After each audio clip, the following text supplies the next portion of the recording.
All right, going to work with something called limit definitions here. First, we'll go over the definition, which will drive everybody crazy. Then I'll try to do at least one specific example.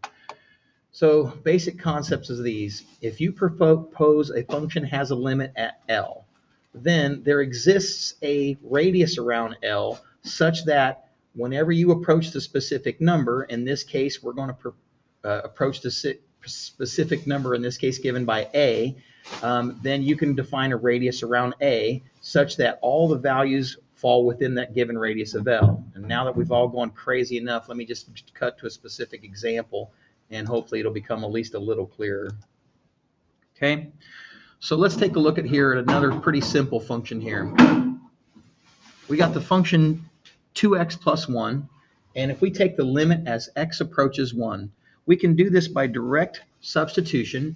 2 times 1 plus 1 is equal to 3, and this is going to be our proposed limit.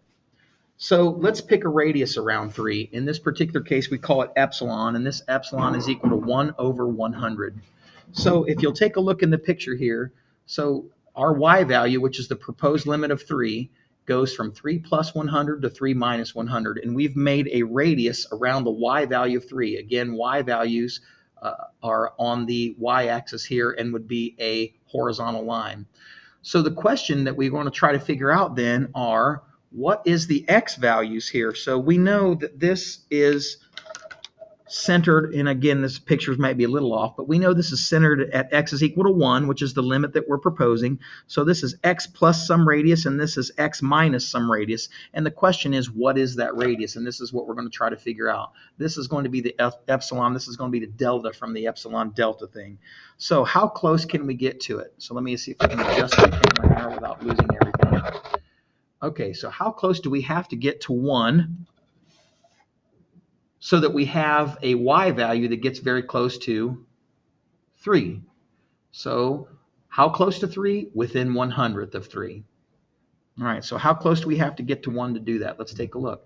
So all we really have to do is understand that 3 minus 1/100th is 2.99, and 3 plus 1/100th is 3.01. So we just take our original function, 2x plus 1, and we set it equal to 2.99. We also take our original function, 2x plus 1, and set it equal to 3.01.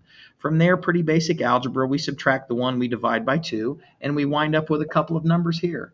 We wind up with the number 0.995 and 1.005 once we do the mathematics.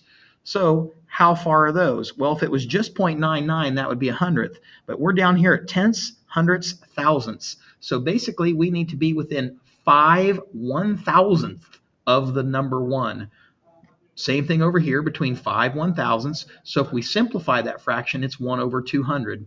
So to answer your question that we posed up here, if we propose that the limit of 2x plus 1 as x approaches 1 is 3, how close do we have to get to x to ensure that we land within 1 100th of 3? The answer is 200ths.